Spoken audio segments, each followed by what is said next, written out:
The Russell Reed Show is sponsored by Inca Tea.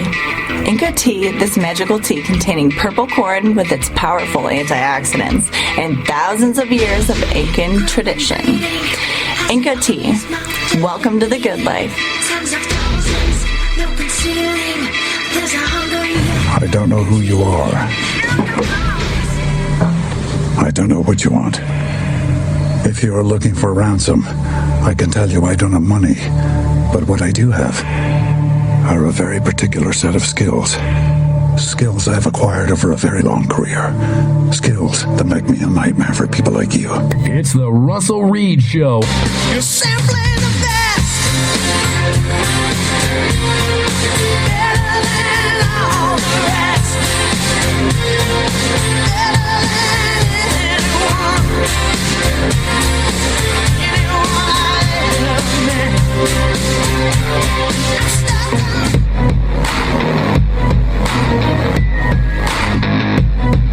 Ladies and gentlemen, mesdames et messieurs, Damen und Herren, from what was once an inarticulate mass of lifeless tissues, may I now present a cultured, sophisticated man about town. Hit it! I never fear death but dying. I only fear never trying. I am whatever I am. Only God can judge me now. One shot, everything rides on tonight. Even if I've got 3 strikes, I'ma go for it. This moment, we own it. I'm not to be played with because it can get dangerous. See these people I ride with. This moment, we own it.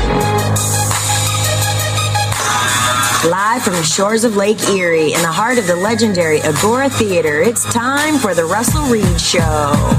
This is Nikki from After Dark with Nikki Darling on rockrageradio.com. And now the moment you dread, here is Russell Reed. Welcome to Russell Reed Show, and I am here at the Agora with my favorite band, UnSaid Fate. Yeah. Jackie LaPanza, Mike LaPanza, my boy D, who... What's the name of your band, buddy? Which one? The one which you're supposed to be the only one, Don. UnSaid Fate. Yeah, and what was it on the drop? Well, I typed it wrong, and I think I put UnSaid Fat or something like that. Well, it was UnSaid Fat and Umstead. Because I type fast, or I'm on my phone, I'm half asleep, you know. Yeah. One of those dudes. Or somebody called it UnSaid Faith. My cousin called it UnSaid Faith. Well... People do hear it different ways. UnSaid Faith. We sound like a Christian rock band then. Which is fine. We draw. Yeah, then we'll draw and make money.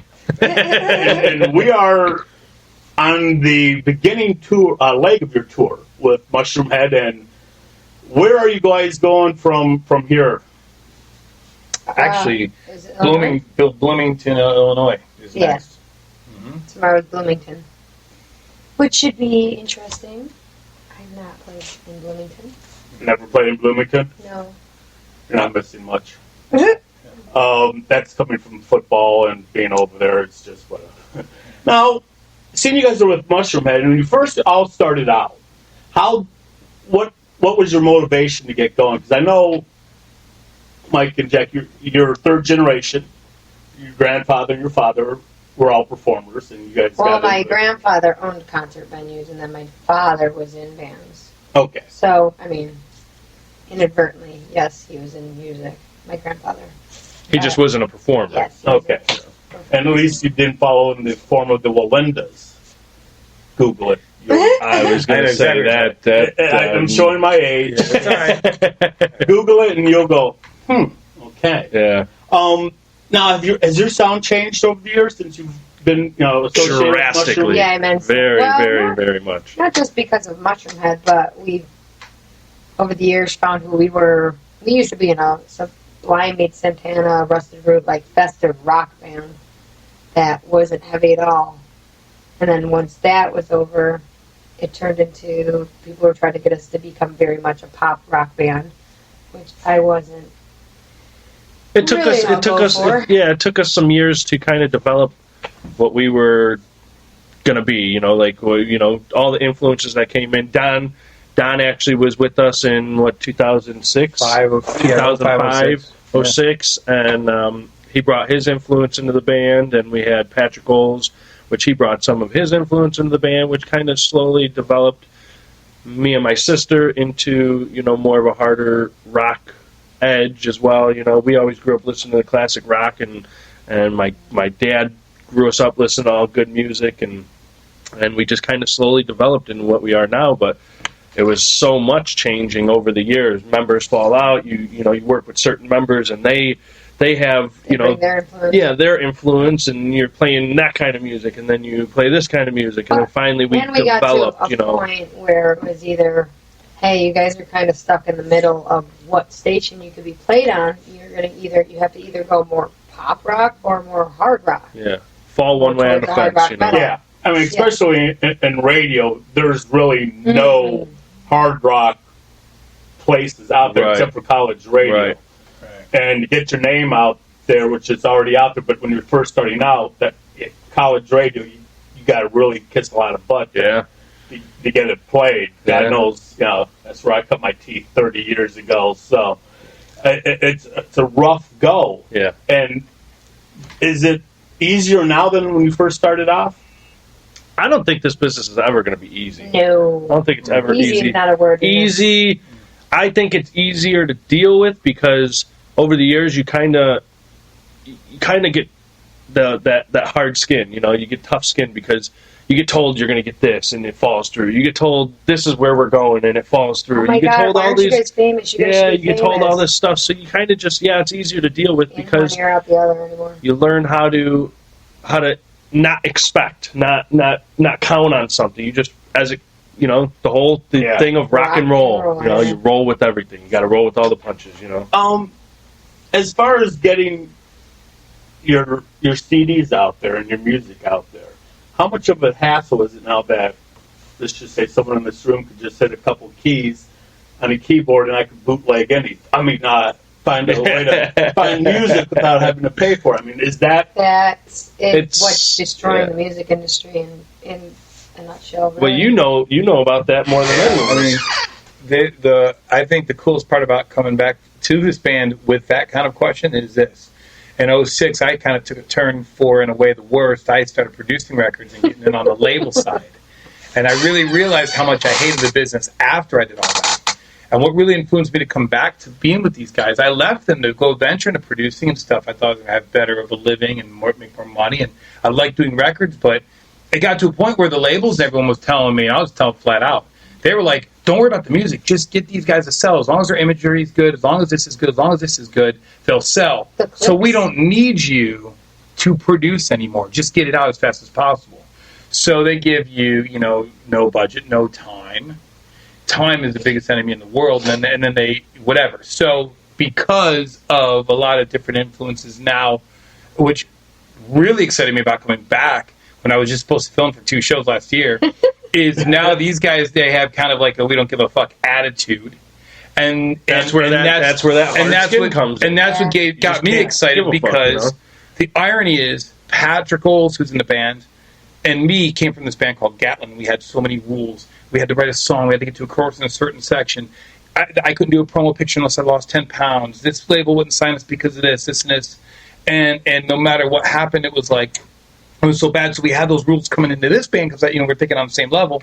I leave for 6 years, realize I hate doing the other side of the business in the industry, and I wish it was burned to the ground and all the clicks and every label out there. So now to come back to this and kind of being around the Mushroomhead camp, Skinny and the Filthy Hands group, they do their own thing. They're their own clique, if you will. And us falling into that as more of a family thing, we just go out and have fun now. It just works. And that's how we get the CDs out. I think people are buying our CDs because they like that they get to talk to us at the merch booth. They get, everyone wants to meet her. It's personal touch. Yeah, we get to talk everything. To everyone. That's how we get the CDs out. And that's what we want. We want people to come up and talk to us because when you're on stage, sometimes you're portrayed as, that rock star diva or that cock-strong guitar player or something, they got to come up and talk to us and see that we're normal, everyday people who do good things for other people, who want to be good people. And we get to do what we love to do because of them. Right, and we wanna portray that to all our fans and all the people that come and see us because without them, You know, like, there is no bands, there is no fans, there is no none of this. You know, venues wouldn't stay alive if people weren't buying tickets to come see bands play. You know, like, Exactly. and then you got all these rock star musicians that think they're great and don't sign autographs and don't do this and don't. You wouldn't be who you are unless you had the people that came and seen you. So you always have to keep that personal touch and always have to, know where you came from and remember the time you were struggling, pinching pennies to put gas in your car or figuring out how you're going to the next show. You remember the roots and keep close with your fans. We always leave the stage and we go to our merch booth and we talk to every fan, any person, whether it's 5 people or 500 people. We'll talk to every single one. Last one is gone. We stayed at clubs at 4 in the morning. Yep. Just sat and talked to fans and tried to help out. Jump in cars, like the other night, which reminds me, we need our jumper cables back. Oh, well, I got them. Okay. I think I know I brought them back. Okay. Yeah. Road issues. Yeah. We're going to take a short break and we'll be right back with UnSaid Fate. Hang tight.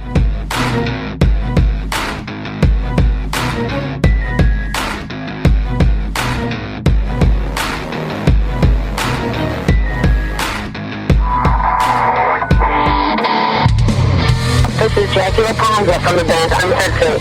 When you feel your mark has gone out the window, you too can listen to the Russell Reed Show. Every day, everywhere we go.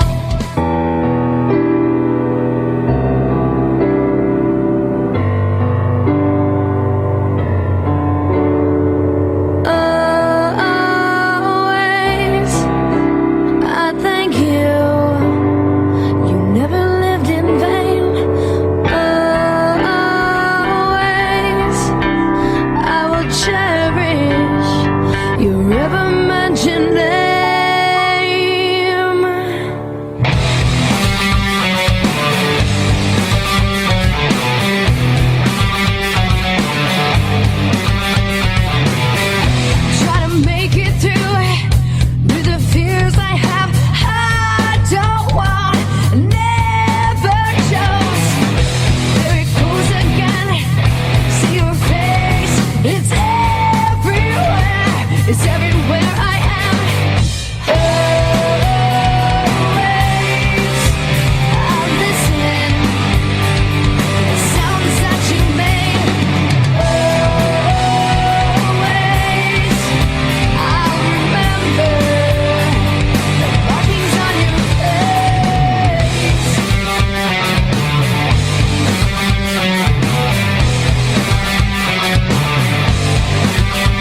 skipping by, 'cause I'm just taking time, finding my own ride to the places that I dream. Life's just cruising by, makes me wonder why I can't handle this right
Feelings of inadequacy? Do you suffer from shyness? Do you sometimes wish you were more assertive? If you answered yes to any of these questions, ask your doctor or pharmacist about tequila.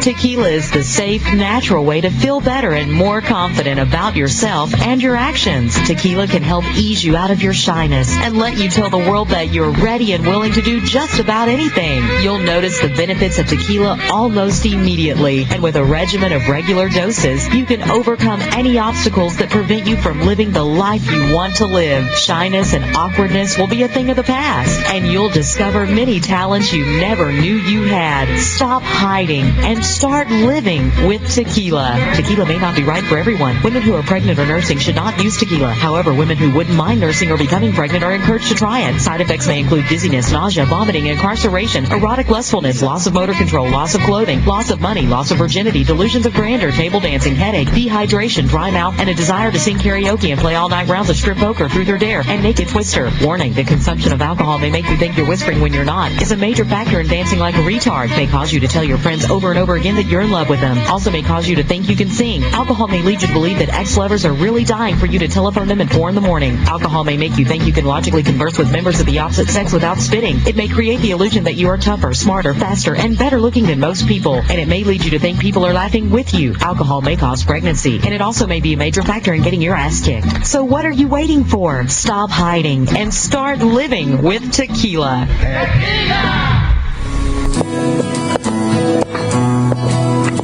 Night out on the town, $75. So,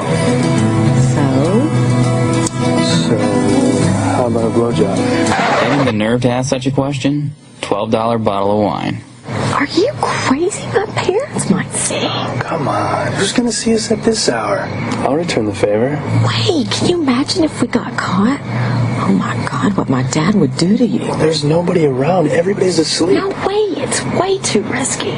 Please. I love you so much. Actually using a line like that? Another $12 bottle of wine. I just can't. Please?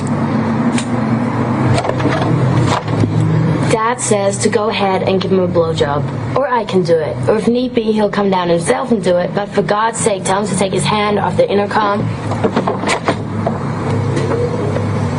Having a girlfriend whose father has a sense of humor? Priceless. There are some things money can't buy. For everything else, there's MasterCard. It was just one time. I thought it would be okay. I would have asked him to get tested. But I didn't want him to think I didn't trust him. I didn't know I could catch it on the playground. We were in love, so I didn't think about it. All I did is trade Lunchables. Every year, 2 million kids are infected with cooties. Why didn't you tell me, baby? I thought cooties was something that happened to other kids. Cooties! I just wanted to play tag. I never thought I'd be it. And the numbers are growing. I blame myself.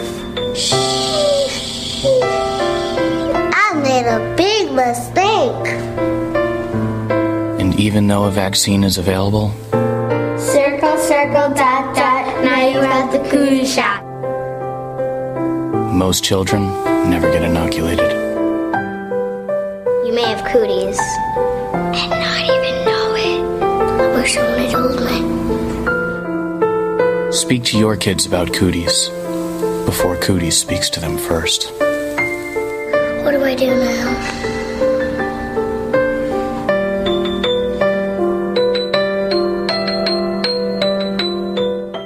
1/5 of Americans cannot locate the U.S. on a world map. Catalin Upton, a contestant in the Miss Teen USA pageant, told us why and shocked America with this startling fact. I personally believe that U.S. Americans are unable to do so because some people out there in our nation don't have maps. Some people do not have maps. What is the solution to this inexcusable state of affairs? Once again, we ask the pinnacle of our education system, Miss South Carolina. I believe that they should, our education over here in the U.S. should help the U.S. She is right. The U.S. should help the U.S. in this map shortage. Please, if you have any extra maps at home, donate them to your local school in hopes of brightening America's future. For more information, visit mapsofthefuture.org. Please make sure any maps donated to the schools are post-1959 because Alaska and Hawaii are just as important to our children as the other 48. This message is brought to you by the Cartographers Association and this station. It's the Russell Reed Show. What's up, everybody? This is Don from the band UnSaid Fate. It's time to get crazy metal nuts because you're listening to The Russell Reed Show.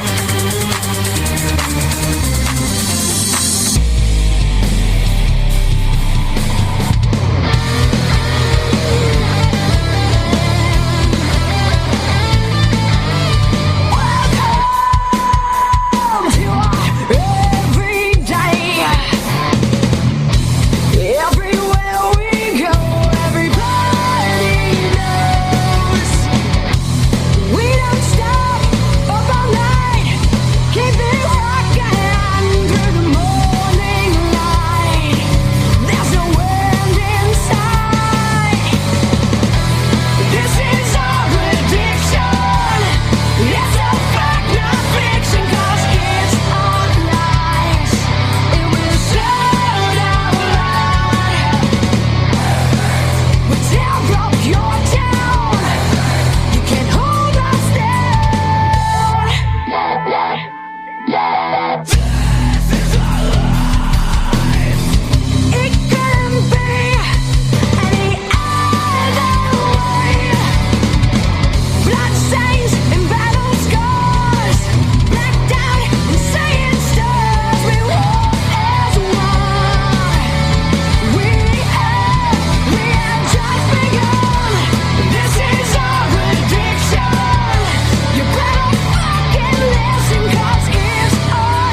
Russell Reed Show.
It's the Russell Reed Show. I never fear death or dying. I only fear never trying. I am whatever I am. Only God can judge me now. One shot, everything rides on tonight. Even if I've got 3 strikes, I'ma go for it. This moment, we own it. I'm not to be played with because it can get dangerous. See these people I ride with. This moment, we own it. The Russell Reed Show is sponsored by Inca Tea. Inca Tea, this magical tea containing purple corn with its powerful antioxidants and thousands of years of Incan tradition. Inca Tea, welcome to the good life.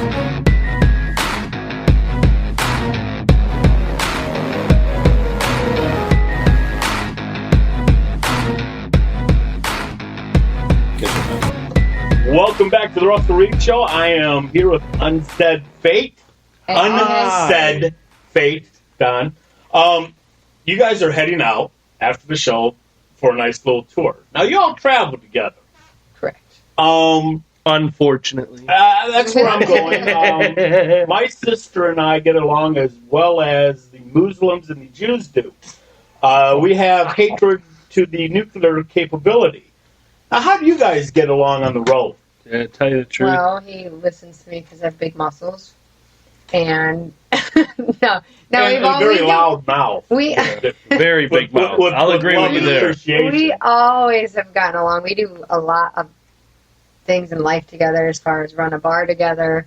We've been in a band together since we were barcode. You're already a sponsor of the show.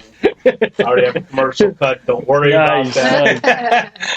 Overall, we've been. I mean, we grew. It's easy for us to get along because I could say whatever I want, and then 2 seconds later turn around and everything's fine. It's not a big deal. Same thing with him. Yeah. It's like the family thing works. Yeah, and like she said, outside of the band thing, we're so close that we do the band thing together, we do the bar thing together, and when we're not doing any kind of business or band stuff, we're hanging out together, making dinner together. Making dinners on Sundays and hanging out with our nieces and nephews and stuff like that. We're just a big, close Italian family that derived from our parents and our grandparents keeping us all close. You know, it's just that Italianism in us. Very, very intimidating. And that's a lot of people. But that's what's so cool about having the element of Donnie in the band too now, because his family is the same way. You know, they're very close and Italians, and his dad played in bands with my dad, and that's back another in thing. the 70s. That's another thing. Yeah, 1970, my dad played in the band with Mr. LP.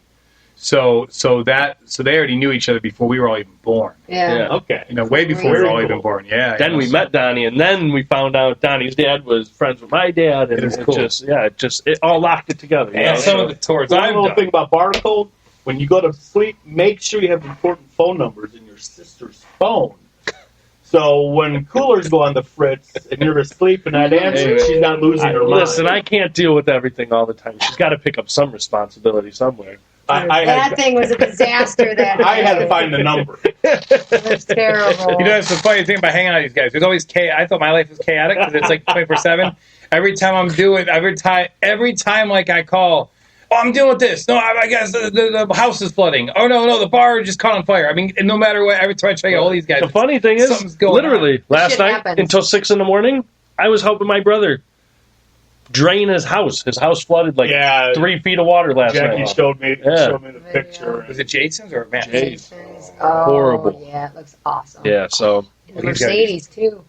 Up and to there were the little car baby seat. ducks swimming around. Oh yeah. Well, he's got to be beside himself. And for those, get really flooded. we're recording this on Tuesday the 16th, and last night, first spring storm and funnel clouds and all kinds of Let's stretch that. That's Tuesday, May 13th. Oh, whatever. Wow. You can go on the. Oh my God, my heart went to my feet. Actually, on 16th will be Thursday, and that's Thursday. Oh my God, I have to turn in a mix by the 15th, so you really freaked me out. Like literally, my heart just started. Like, wait, it's the 16th? Now, who's the primary writer? It's kind of collaborated, you know. It's kind of most of the time, like Donnie or Pat will bring a guitar riff down, and we'll just kind of jam to it and see where it goes. You know, most of the time it's like that. There's very seldom times where somebody will have a majority of a song written already, and then we just play. But most of the time it's just collaboration. And when you put pen to paper, it's a group. Or is that mostly... No, the lyrics? Yeah. That's mostly me. Okay. And which is easier?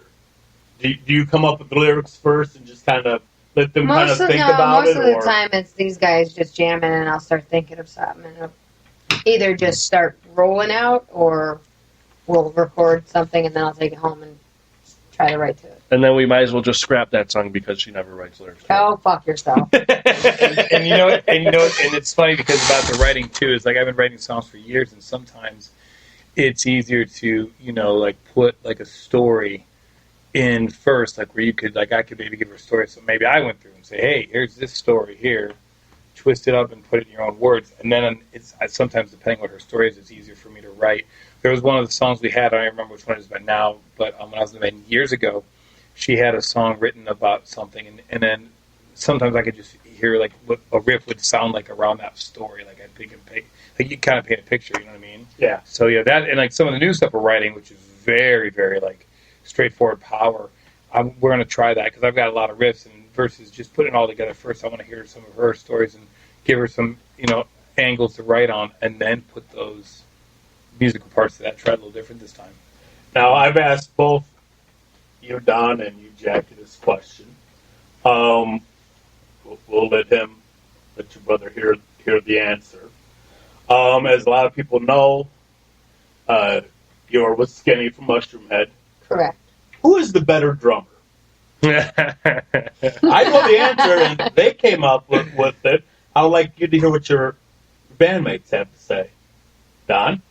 I said, for me, if I remember correctly, I don't exactly remember, I think it was something like this. I said it's completely two different styles. I said, yes, you did say that. From that 1990s, late 90s perspective, more in the pocket, more drive, more just, standard straight up. I think Skinny's very more solid, tight in the pocket when it comes to that sound. So for the Mushroomhead sound or whatever. For the modern sound, and taking Mike's rock and roll background and then the modern side of the stuff I do, kind of meshing it together, he's got that sound. So I don't think it's Donnie likes to kind of tiptoe around things and he basically beat around the bush, I'll tell you what I said. I mean, there's about 10 million other drummers that are way better than Mike than I know, but when it comes I don't ever claim that but between him and Skinny, it's different. Drummer. Mike's more of a showman, where Skinny's more in the pocket, but but yeah, his kicks are sick. Skinny's speed, and he'll tell you himself. Mike is more along the lines of how Steve's brother Dave is, where he just had everything naturally growing up. He just had it. Where Skinny was more like my brother Matt, where they're really good, but they have to work really hard at being good. Therefore, he would tell you himself that Mike's more of a naturally good drummer. Yeah, I never really had to. I mean, not saying this in a bragging way, but I never really had to, so much learn, and it just kind of came out of me. My dad was more of a natural, just talented drummer, and I think I just grabbed more of his talent when it came to that. Just kind of, I don't know, when sticks came in my hand, I knew what to do with them. He definitely doesn't know what to do with a microphone in front of him. No. You want to hear me sing? On behalf of everybody that struggles to read music and play instruments, screw you. Yeah. But see, I'm so thankful for that, though. I'm very, very thankful. I don't take it for granted at all, because I do see a lot of these musicians out there nowadays that are fucking awesome. And they work their ass off to be awesome. And if I did have half of that, I'm very driven, but if I had half of the drive that somebody had to work to be a good musician, if I had that as well as just having my natural ability to do it, then I think I'd be, very more talented, very much more talented than I am now. But who are your influences in the music business growing up? I mean, from classic rock to metal bands to hair metal bands to hair metal and metal for to me. 80s rock bands to 90s grunge bands to every era. There's someone in every era. Yeah. For me, it's really killed it. And it's not even just the bands; it's the outside frame of what they've done. Like Billy Morris from Cleveland is my all-time favorite guitar player, and ironically, is because he ironically did a lot of stuff for me as far as growing up. Like my dad's my biggest influence because he taught me how to play. But Billy really showed me the technicalities of the song, like the solos and stuff like that. And when it comes to writing, actually Tommy Church, ironically from Mushroomhead, is like my favorite writer. Like he's one of my he was in a band called The Autumn Offering, and Tommy's always been a huge influence to me. Yeah, when he joined Mushroomhead, he was flipping. I was freaking out. Oh my God. I was freaking out. It was just crazy, and it's almost surreal being friends with him now. Because I'm using his rig and stuff like that, so it's still a little bit. Because I still have that respect, the value of fanboy in me. You know what I mean? Yeah. So it's to be playing side by side with him. It's really I don't really tell him much, but it kind of freaks me out because he's been always one of my biggest influences. You know what I'm saying? As far as a writer, his metal writing is through the roof. In my eyes, nobody could touch him in a writing sense. Now, what's the future hold for UnSaid Fate? Big things. I don't know. You got to dream big, and we've always dreamt big. And you want big things. right now, I mean, as far as the Mushroomhead camp goes, they're Skinny and Filthy Hands, and all the guys from Mushroomhead. They're all great guys.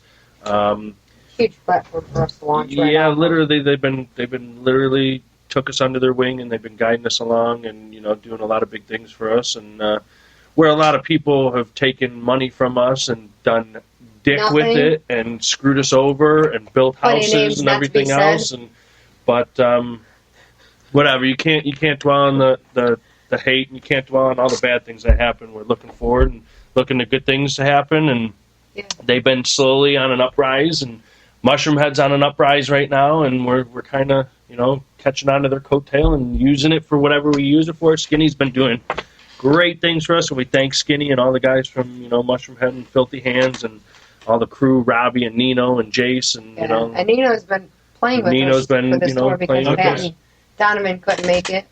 They both have kids now and had crazy things going on and just could not make this one happen. So, ironically, we have a RV full of Dagos. That was between Donnie, Mikey, myself, my dad, our new merch girl, Lauren, and then Nino. We're all Dagos.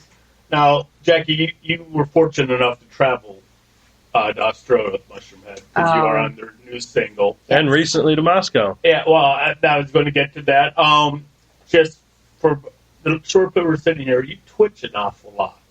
I twitch? You don't sit still. No, and I'm antsy. That flight was to Australia 35 hours? We were in travel for 36 hours on the way home. From Sydney, from Perth to Sydney, and then Sydney to San Fran, Chicago to Cleveland. All together was 36 hours of travel. Yes, we wanted to kill ourselves. Yes, there was a lot of anger going on in those seats. I love it. Would you guys be going on the next tour when UnSaid Fate will headline down there? Well, let me put it this way.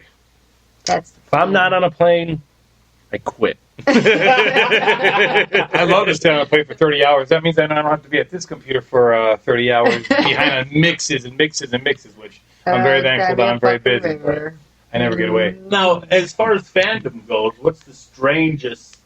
Because you were telling me when you were in Moscow, the guys went stage left into a bunch of fans. You started laughing. You went right and ran right into more fans. Yeah, and you knew exactly who you were. We felt like we were the Beatles out there. They just mobbed us, and literally, there was kids and people coming up to me crying, knowing my first and last name. They knew everybody's first and last name. They knew all the guys in Mushroomhead by their first and last name, not just their stage name. It was so wild. It was an experience. Well, we know we're playing a Cleveland show because my phone has not stopped ringing. Yeah. Everybody, guest list, hey, tickets, guest list, backstage. And it's funny you said because one of the questions I've always like to ask local artists. You have Michael Stanley. Everybody knows who the Michael Stanley band. Of course. You guys have a problem being a big fish in a small pond, or you'd rather I always be prefer it national and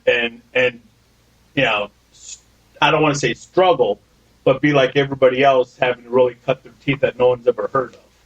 Or would you like a balance? I mean, I would like a balance. I definitely want to. I mean, I love Cleveland. I'll never forget Cleveland. I'll always live here. Cleveland's my home, no matter what. But as far as being a big fish in a small pond, no way. I want to be a giant fish in a giant pond. You know what I mean? Like, I want to be all over the world. I want to be all over the country. I can be on tour 364 days a year. As long as you give me that one day of Christmas. Christmas or rest and relaxation, I'll do it all year long. I love it. Christmas is the only official day I take off. It saddens us to this tour to come back from tour. This tour, the first couple shows, it killed us because we were so close. We were so close to home, and we were going home and coming and leaving and going and this and that. For a musician, I mean, for us at least, our standpoint is you get out, you get into tour mode, and you're in tour mode. You stay in tour mode, you're gone, and it's just the best feeling because the only worry you really have is What time do we have to get to the next level? Yeah, and what time sound check? When I was talking to you, Jackie, I'm like, asked if you were coming home because you're only down in Akron and a couple of places. She said, no, we're bringing a camper down there. We want to stay there. We want to get in tour mode.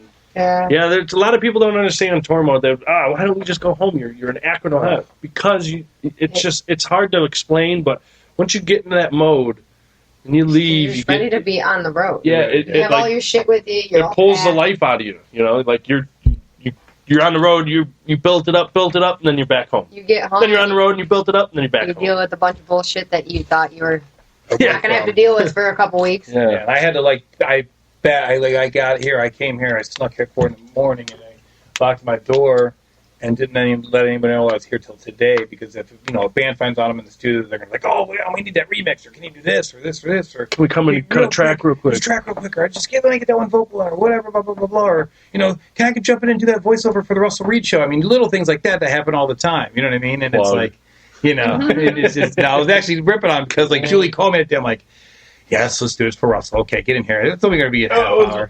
Well, to be fair, I said, No. My laptop's on my lap. Got the microphone. I'm busting shots. I'm going to be down there with Don. He'll be more than happy to do it. I'm like, okay, cool. I can stay at home and relax. And she was right. They were tough.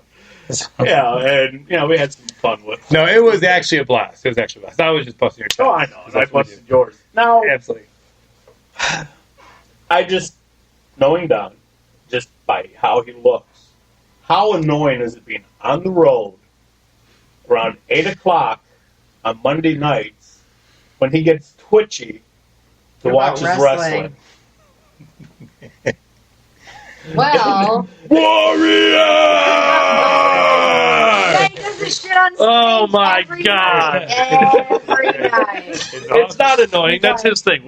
I would rather that than him be a pain in the ass on the road. Or a drug addict. or a drug something addict, that or a we wastoid really drunk, or Plus, there's something different to talk about. Everybody responds to it a lot. I mean, even before the Warriors passing, and wrestling in general has been my life. It's really been my release.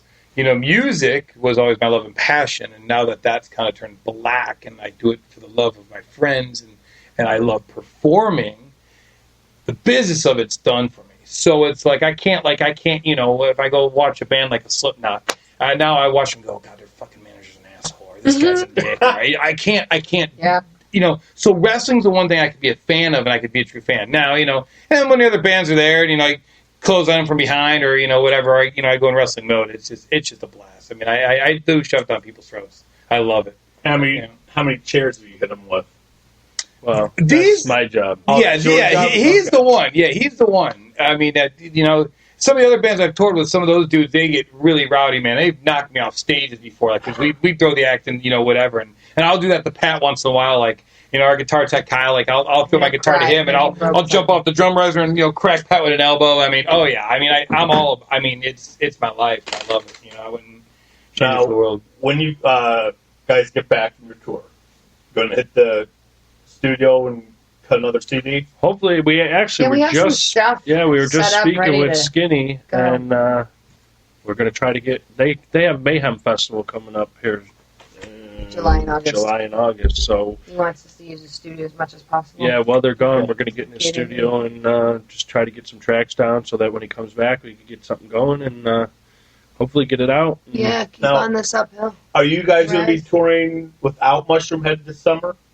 We do a lot of stuff without Mushroomhead. Yeah, I know. I know you're doing this tour. We will be, I don't know if this is your only thing this year, or if you're going to do something. Nothing's actually confirmed at this point, but we're looking for a late summer, early fall tour. Okay. Looking for We'll probably. put something together. Yeah, we'll have something together for probably late summer. We have a bunch of stuff in June. We're at Ohio Bike Week June 6th with Pop Evil, which was always a great turnout there. And we used to play with them guys years ago. Yeah, when we were little kids.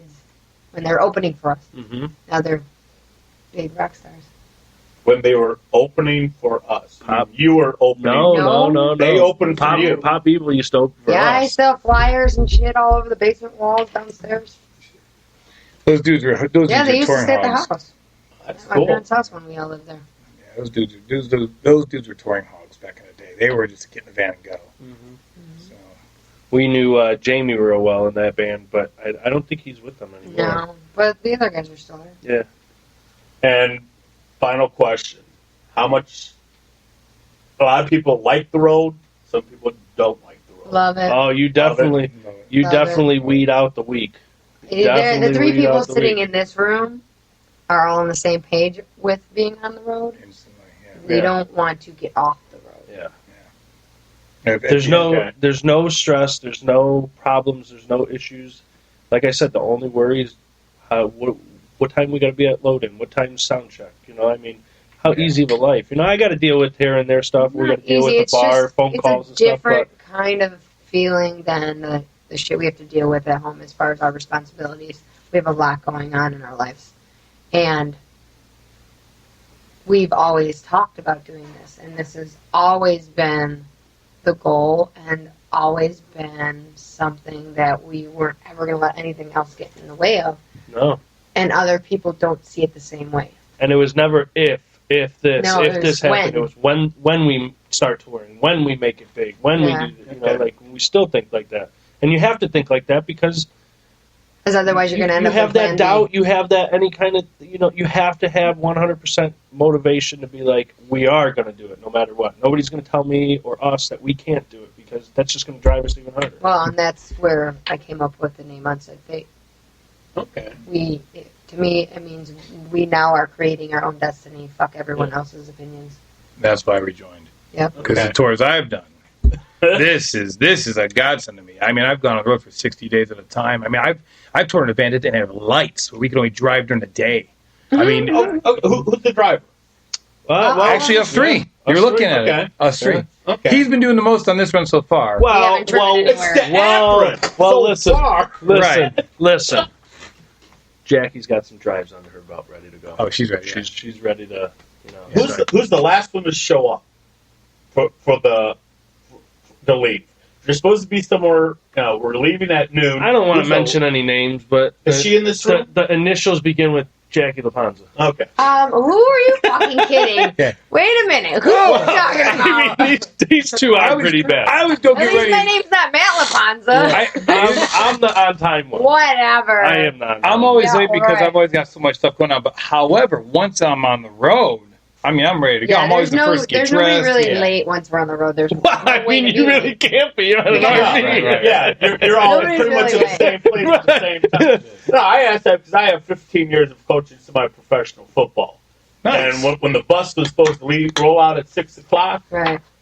We pretty much told people we're leaving at 4, right? Because we know they're going to show up at 6:30. Still late. And this is where our problem stems from. I'm not late to anything else. I take my time getting to when we leave because we've always set a certain time, and no matter what, it's always an hour or so later. Like I've today. always taken my Today- time. 2:30. I got there at bus- 2:30. Bus call was 3 o'clock. We were supposed to be at the house at 2:30. Bus didn't leave until 4. Yeah, the other day we I were got supposed to there be. at 2:30. Well, first of all, supposed to be in Geneva. I will defend the late bus because of the weather and the flooding and all that. I mean, if you're going away for a couple weeks, you need to make sure things are dry. Well, that Ironically, though, today I was very on time. yeah, Very she early. was. She actually was today. So yeah, although it's always so great. I can Not predict usually. certain things.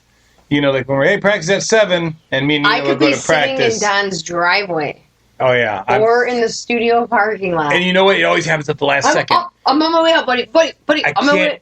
can't. Yeah, she's right though. It is totally true. Like say, like they're like, "Hey, be ready at 7." I'm like, "Okay." 6:30, I'm already ready to go. Everything goes good. And at 6:50, that one email comes through or something happens. I have to upload something. I forgot. It's always at last second, and it never fails. Or I'm walking out And of I'll here. walk in, and instead of getting the shit done, he'll tell me how he's got to do it all. Yeah. Because I feel I always have to It's taking over-explain. longer. We still have to over-explain. You know. So you guys leaving after the show tonight? Yes. Yeah, We're finally on the road. Well, we got. Well, bus call might not be till like 5 or 6 probably in the like morning. 4. Yeah. Yeah, But so we'll probably stay and hang with some of our friends, and friends will be here like tonight. Oh yeah, so we're we'll Bloomington, Illinois, and then Lawrence, Kansas, Waterloo, Iowa, which Donnie can't wait to get to Waterloo show. Iowa's the second home to me.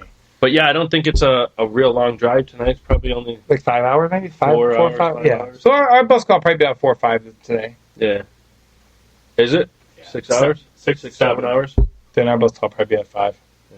That's usually. So you'll be leaving around 7. No. we See went now, at tour buses. when that bus Yeah. pulls, Oh, we that's leave, right. yeah. You got to follow Yeah. Mushroomhead. And You don't have to. It's just better. Otherwise, you get drafted. You get known as it's called oil spotted. Yeah. And what happens is if you get off that bus and you don't get back on that bus and the bus leaves, you're oil spotted. And you're left behind. Oh, they've already done I it will to me not once. confirm nor deny, but we've left a few players in Oh, yeah. Chicago Yeah. and get the phone call in the middle of Indiana. I have never been oil spotted. I've been. Johnny's been oil spotted. I bet every band I've toured with. How? Because here's what happens. How? Donnie. Well, no. Guys, I was going poop. We're running 45, 50 people on the lakefront bus. You know, we make the announcement. Everybody on board and everyone's asleep, so we're assuming we leave. We have 45 people, not 6 or 7. Because you'd be pretty easy to be missed. Not necessarily. I was You'd gonna be say, shocked. you'd be You'd be surprised. shocked. Like in the old regime, when you drive 8 hours and you got another 6 hours to drive, and you're all hopped up on 5-hour energies. And don't worry, coffee Don, and I'm sleeping in the back bench. And You got really, I'm drunk. there. You got drunk before you left, so you had to drink all this shit to sober up, and then you just start driving. Your eyes are burning out of your head. You're like, everybody in? Okay, fuck it. Boom, gone. Or what's worse, the person you tell, hey, real quick, hey, I'm going in to grab a soda real fast. Okay, cool. Hey, That person goes to is Donnie sleep. on the bus? Yep. And the same person you told you're going in, passed out. Yeah, Passed out or whatever. Everybody on? Yep, gone. They used to have a bus rule back in the day, and and some of the other tours we would go on that you always leave something on the front seat when you leave, a hat, a watch, something that's yours. So the driver the driver somebody knows. hasn't come and picked up their item yet. Yeah, Somebody didn't come back they're on. still out. Property. Yeah, exactly. Donnie thought we were fucking with him, though, when we left him at the Yeah, subway. they truly left me. Yeah, and then I thought they were messing with me. Like, oh, that's a good trick. In our defense, we were in 2 vehicles. Yeah. And somehow... We thought he was in one vehicle. Yeah. They thought he was in another vehicle. Yeah. Yeah, so, I mean, that I can see that. 2 But if hours it's one, later... If it's one camper... Yeah. Yeah, but the time I got left in the middle of Kansas with another band, which we're not going to go through now, that was a whole different story because I actually had to have a fan drive me to the show in Nebraska because there's an actual what do they call those U.S. landmarks for where the center of the United States is in Kansas, one of the biggest truck stops in the world. God. So we were all stoked because they have these huge TVs. We were going to do this whole Star Wars marathon because we had this day off and everything. So we set up camp, whatever, and everyone's kind of slowly moving. And I'm just still watching movies. I fell asleep, and all of a sudden I wake up next day. It's light outside. I'm like, oh wow, man, we really took advantage of this day. Couldn't find any of my band members. Couldn't find anybody, and they were already in Nebraska. And I was still in Kansas. The thing which I'm amazed is, you haven't left Jackie because I'm sure she sees a store and she's shopping. It must be very difficult to Believe it pull or her not, out. if it's unless it's an odd store or something with she's not a girly girl as you think. Yeah, she's not a girly not a girl. girly girl as you I think. unique things. Well, when I can sit here and lose track of the number of profanity that is. Oh yeah, tack up a couple more. I put her. Actually, you swearing more than she is. Yeah, you. Oh, Mike, yeah. Can you read that? Yeah. Ask about hot bag. Hot bag. I shit in bags and throw them out the window. Well, 'cause the you rule- can't shit in the RV. The rule is you can't shit in an RV. So what you do is So when you gotta go, you hot bag. gotta Thank you, go. Mr. LaPonza. Thank you. For those who don't know what just happened, Hey, my listen. father walked into the room and handed a note to Russell. The thing is, you got to do things you don't like doing. Yeah. I mean, it I don't is mind disgusting, but Yeah, I'll defend her. I'll put her up with over half the dudes I've toured with. I mean, she could hold up her end more than anybody. And I've toured with some diva girls too, and in other bands, and I've almost every band I've toured with had a girl in it, and they've all been amazing. Actually, ironically, but I put her up with anybody. tell you what, as far as driving, we've toured with some musicians that Our bitchy are divas little pussies that are compared to her. It's unbelievable. She's got a bigger dick than most of them. But she doesn't do cold well at all. No, for some reason over the years I get colder and colder. I don't know what it is. The story is we did a beauty pageant. Oh, see, that wasn't good for anyone involved. No, we were at a club in Lakewood, which we won't name, and for a pageant that we won't name. Yeah, it was supposed to be a beauty pageant, but it was more of an inner beauty pageant. I hope so. Yeah, they had a casting call. Terrible. Yeah, I would have probably loved it. Yeah. It was a casting call, but they misunderstood and it was more of a cattle call. But it was one more cowbell. 15th of February. It was a Saturday in February, right after Valentine's Day. The big storm. No, we were sitting there, and all of a sudden, we're talking to each other, and we see our breath. They put the damn air conditioning on. It was about 38, 40 degrees in there. Oh, my God. I turn around, she disappears. She's downstairs because she found where the heater was. There was one little heater where all the girls were standing getting ready, wearing little outfits, of course, but they're all standing around, like 20 chicks just surrounding this miniature little heater. I'm like, oh, and they all moved because I was one of the judges, and I'm standing there talking and I was like, and what worked out, we all have built-in excuses. You had to be gone by 11 to rehearse with Mushroomhead, something, that kept going from like midnight to 11 to 10 to 9. Oh man, I'm like, yep, gotta go. Yeah, gotta go. And I'm like, I think we can leave and no one knows. It was the longest thing we sat through this thing, and there was a band, and then a part of the pageant, and then another band, and then another part of the pageant, and another band, and then the end of the pageant. It was so long and cold, and we didn't get any drinks or any food or anything. Yeah. We bonded that night, and since then I've been honored to come on the show, and I thank you guys for taking the time on your tour. Oh, thank you. To come and be the first on my show. Awesome. That's awesome. So it's going to be rebooted. And you better get a plaque. Yeah. First band on show. I'll give you a special one. I'll get you guys a hot bag and put your names on it so you can hang. A bronze hot bag. That's good. I like it. Please be safe on your journeys, and when you get back, let's do this again. Yeah, check out our websites too. www.unsaidfate.com. Friend request us on Facebook, Instagram, all the social medias. And any shows that you see, come out, say hi. We'd love talking to everybody. We'd love, communicating with people and working with other bands and everything. Michael, sign your asses. Yeah, I'll sign asses and tits and whatever. I don't do that. And Don would do that to God. So. Yeah. Well, we cover both ends. I get all the girls and he gets all the guys. Works out perfect. And then she gets all the lesbians. And it's great because all of them. Because Mike likes all the girls that are skin and bones. I like girls with meat on their bones. So it works out perfect. You know what I mean? Go. He would have loved the cattle. Yeah. and as in wrestling, we're the bro man. He's Robbie E. Oh, and I'm Mr. Spectacular. He gets so mad at me because I always tell fans, you know who Robbie is from TNA. He goes, I'm like, Robbie E. He's so mad at me because he doesn't like Robbie E. I do not like him. I don't know him, but he just reminds me of that fucking typical Guido douchebag. Because that's the whole point. See, that's why he doesn't know wrestling to understand that that's amazing. And they're tag team champs right now. What more can you get? I see a wrestling show coming on. This is great. Yeah. So again, thank you guys. Good luck tonight. Now, not knowing much about the entertainment thing, wait late? Yeah. Okay. Yeah, good enough.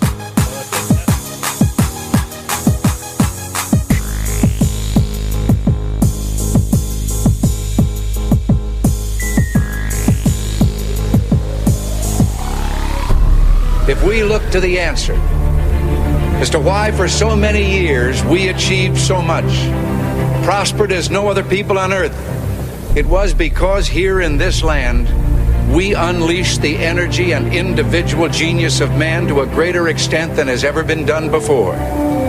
Freedom and the dignity of the individual have been more available and assured here than in any other place on earth. The price for this freedom at times has been high, but we have never been unwilling to pay that price. Those who say that we're in a time when there are no heroes, they just don't know where to look. The sloping hills of Arlington National Cemetery with its row upon row of simple white markers bearing crosses or stars of David, they add up to only a tiny fraction of the price that has been paid for our freedom. Each one of those markers is a monument to the kind of hero I spoke of earlier. Their lives ended in places called Belleau Wood, the Argonne, Omaha Beach, Salerno, and halfway around the world on Guadalcanal, Tarawa, Pork Chop Hill, the Chosin Reservoir, and in 100 rice paddies and jungles of a place called Vietnam. Under one such marker lies a young man, Martin Treptow, who left his job in a small-town barber shop in 1917 to go to France with the famed Rainbow Division. There on the Western Front, he was killed trying to carry a message between battalions under heavy artillery fire. We're told that on his body was found a diary. On the flyleaf, under the heading, My Pledge, he had written these words: America must win this war. Therefore I will work, I will save, I will sacrifice, I will endure. I will fight cheerfully and do my utmost as if the issue of the whole struggle depended on me alone. We must realize that no arsenal or no weapon in the arsenals of the world is so formidable as the will and moral courage of free men and women.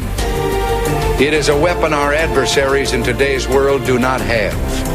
It is a weapon that we as Americans do have. Let that be understood by those who practice terrorism and prey upon their neighbors. As for the enemies of freedom, those who are potential adversaries, they will be reminded that peace is the highest aspiration of the American people. We will negotiate for it, sacrifice for it. We will not surrender for it now or ever. We are Americans.